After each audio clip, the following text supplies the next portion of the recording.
One country has suddenly broken the silence in Europe: Spain.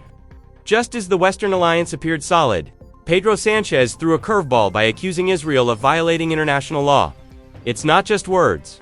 This pressure is beginning to spill over into the economic sector, further squeezing Tel Aviv's position. Ironically, Spain's bold move has raised major questions among other NATO allies. Is this a sign of the collapse of the West's collective agreement? And even more surprising, why has Madrid's maneuver actually opened the door to a power that has long been considered an adversary? The answer lies at the end of this video, and it might not be what you expect.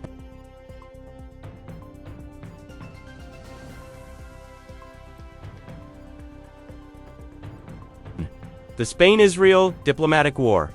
The diplomatic war between Spain and Israel did not arise suddenly. It is the result of accumulated tensions that have gradually escalated into an open confrontation at the state level. Initially, Spain was known primarily as one of the critical voices in Europe regarding Israel's military operations in Gaza. But in recent months, that stance has shifted dramatically, from criticism to concrete actions that directly strike at the heart of bilateral relations. The climax occurred when the government led by Pedro Sanchez officially recalled Spain's ambassador to Israel, Ana María Salomón Pérez. And this is not over yet. Spain has also taken a far harsher step, enacting a total arms embargo against Israel. Not just weapons, but also dual-use technology and all military equipment. This is where the conflict has turned personal. On one side is Benjamin Netanyahu, who views Spain's move as an act of open hostility. In his statement, he even ordered the expulsion of Spanish representatives from the coordination center in Kiryat Gata, step rarely, taken between nations that still maintain formal diplomatic relations. On the other hand, Pedro Sanchez has taken an even tougher stance. He stated that violations of international law in the Middle East conflict whether in Gaza, Iran, or Lebanon are primarily committed by the Israeli government. This conflict has also spilled over to the level of foreign ministers, demonstrating that this is not merely a difference of opinion, but a clash of narratives. From the Israeli side, Gideon Sa'ar accused Spain of standing with Iran, a very serious accusation in a geopolitical context. He even called Spain an outlier in Europe, implying that Madrid has strayed from the Western policy line that has generally been in alignment. However, the accusation was immediately and strongly refuted by Spanish Foreign Minister José Manuel Albares. In his response, he called the claim absurd and nonsensical, while emphasizing that Spain's foreign policy is consistent, grounded in international law and humanitarian principles, not geopolitical alignment. Pro-humanitarian symbolism.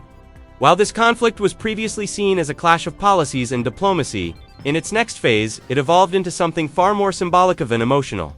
Spain is not only standing up to Israel through policy, but is also crafting a powerful narrative of humanity that it seeks to project to the world. One of the most striking moves was the decision to reopen the embassy in Tehran. Amid global tensions and following a temporary ceasefire between Iran and the United States, Spain took a different stance.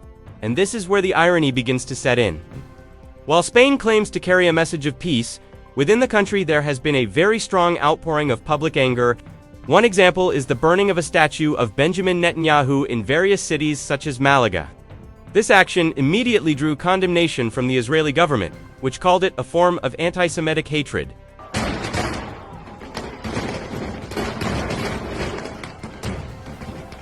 Meanwhile, in the Mediterranean Sea, another form of symbolism is on the move literally. From the port of Barcelona, a large civilian fleet known as the Global Sumed Flotilla set sail for Gaza. More than 70 ships are expected to participate, with dozens already having departed in the initial phase. Thousands of volunteers, activists, and supporters are joining the effort, carrying humanitarian aid alongside a powerful political message, challenging Israel's blockade of Gaza. The dimension of the conflict with the U.S. If the Spain-Israel conflict had already been heating up, the situation took on a much larger scale once it entered the realm of relations with the United States. It even touched upon the very foundations of the Western alliance itself. It all began with a figure that seemed technical, but whose impact was deeply political: 5% of GDP for defense spending. This figure was pushed by Donald Trump onto NATO countries as a new standard for addressing global threats. Many allies began moving toward it, but Spain, it flatly rejected it. For Pedro Sanchez, the demand was not only unreasonable, but also dangerous. And from here, cracks began to show. Because while many NATO countries were trying to maintain solidarity, Spain instead displayed an independent stance, even daring to directly oppose Washington. This wasn't merely a difference in strategy, but a difference in vision regarding how the world should be run. The tension became increasingly evident as the conflict with Iran escalated. Washington's response was immediately felt. Donald Trump reportedly threatened to sever or restrict trade ties with Spain. This threat of economic sanctions is no small matter, as the United States is one of the main trading partners for many European countries. Surprisingly, however, Spain did not back down. On the contrary, it is actually expanding its ties in other directions, particularly toward China. During official visits and high-level meetings, it has become evident how Madrid is beginning to open avenues for economic and diplomatic cooperation with Beijing. In fact, during one such meeting, Xi Jinping took a subtle jab at the global order, suggesting it was reverting to the law of the jungle, a veiled criticism that aligns with Spain's stance on US-led conflicts. At this point, the bigger picture is becoming clear. Spain is not only at odds with Israel, but is also beginning to distance itself from the United States. This is a very bold move, given the US's position as a key ally within NATO and the global order for decades. And ironically, all of this is happening while Spain still formally declares its full commitment to NATO. So on one hand, they remain part of the alliance, but on the other hand, they reject policy directions they deem inconsistent with their vision. This creates a unique and also risky position. The further Spain strays down its independent path, the greater the likelihood of friction with its own allies. Then the question becomes even more pressing. Is this merely a temporary stance? Or a sign that the Western alliance is beginning to crack from within? Because if one country has dared to resist military pressure, block access for war operations, and even shift its economic axis toward a global rival like China, then this is no longer merely a difference of opinion. This is a change of course. Escalation. This escalation of the conflict has finally reached its most tangible point. No longer just a war of words, but a severing of cooperation that is immediately felt on the ground. The first move came from Benjamin Netanyahu. He explicitly removed Spain from the Gaza Coordination Center in Kiryat Gat, a crucial mechanism previously used to monitor the ceasefire and the distribution of humanitarian aid. This is no ordinary forum. It involves coordination between the military, diplomats, and various international parties.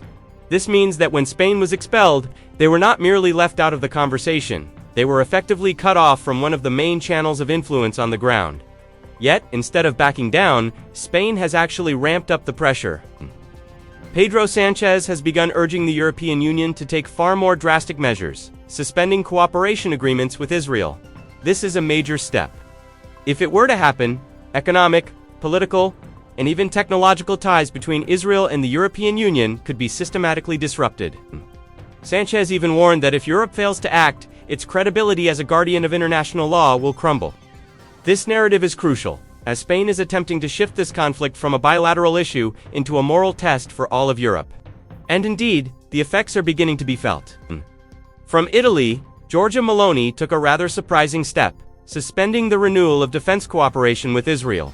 The agreement, which has been in place since 2005, previously served as the foundation of the two nations' military-industrial ties. When halted, it signals that even once close allies are beginning to distance themselves.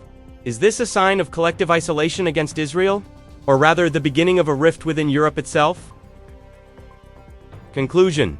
Amid the hesitation of many European nations, Pedro Sanchez is pushing Spain to become a sort of conscience of Europe, daring to speak out when others choose to remain silent. From Gaza to Iran, Madrid's stance is slowly shifting the direction of the global conversation.